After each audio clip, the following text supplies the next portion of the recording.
Danielle Salzman, Salzy at the movies. How's it going today? Good. How are you doing? I am doing well. I Awesome. thought the Sea Beast was quite the visual spectacle and epic swashbuckling adventure. Thank you. That's exactly what we were going for. So I'm glad you took it that way.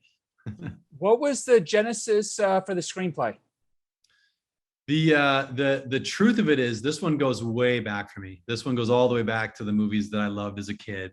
The movie that I loved even more than Star Wars, I loved King Kong. And I love Star Wars. But King Kong was the one that really got me wanting to make movies. And I love Raiders of the Lost Ark. I love the stop motion films like Clash of the Titans, and they really motivated me to want to make movies. So I used to try to make little stop motion movies with my dad in my bedroom, and I was basically trying to make an action adventure spectacle, and not doing so hot, but I was trying. I had this desperate urge to tell stories visually. And later I came to really appreciate Lawrence of Arabia, and I wanted to make movies like that, these really ambitious, rollicking adventure stories where characters leave the known world and head out into the unknown. And that's always been in me. And then I was very lucky I moved from Canada to work at Disney Animation. I worked there for 25 years, and I'm really proud of all the movies that I've worked on, and I have great relationships, working relationships, and friends still at Disney. But there was this urge to tell a story that was specifically this genre, an action adventure story, and so I was also very motivated by or compelled by those old sea monster maps, where there would be these big swaths of ocean, and they would populate the ocean with drawings of sea monsters. And I thought, man, that would be such a cool world for an animated movie. And I kind of combined those things and went off to make the Sea Beast. I wanted to feel like a classic adventure story. Well, it definitely felt that way. Were there any films in particular that influenced the look?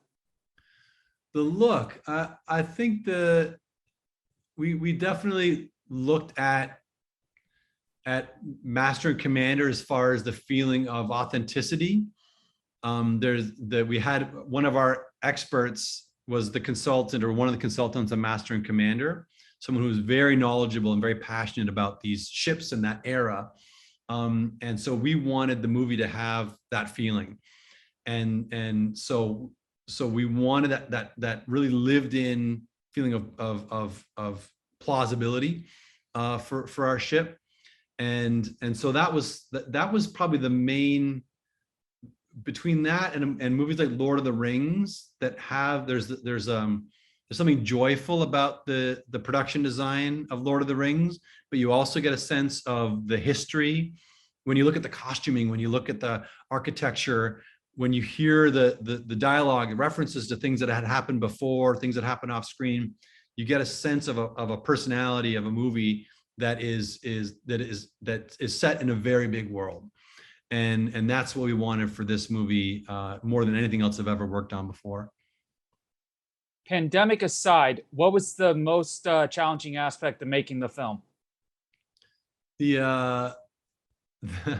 It's interesting because the pandemic was a big deal because it's such a collaborative art form, and it's more challenging to collaborate, to communicate this way, right?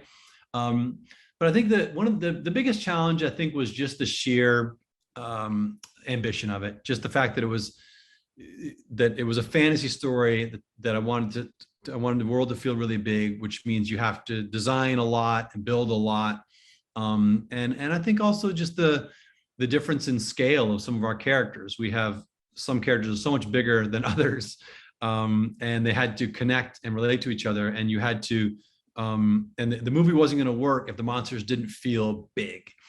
And so you have to get that right. And that is a design issue, but also an effects issue, because that means these creatures are going to displace a lot of water, which means that our effects artists have to be up to the task.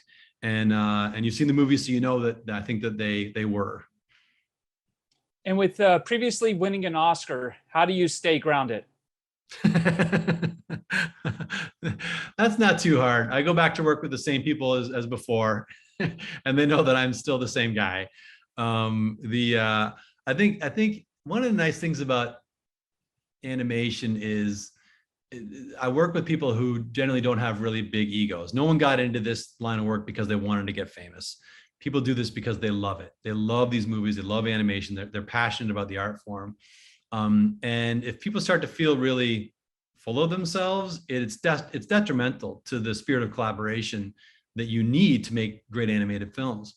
And so there's not much patience for people who carry on like that. For people who think highly of themselves and and are quick to demonstrate that. That just doesn't play in animation, which is one of the things I love about it. All right. Thank you so much. And it was so nice to meet you. Thank you. Nice to meet you too. We'll see you later. All right. Bye.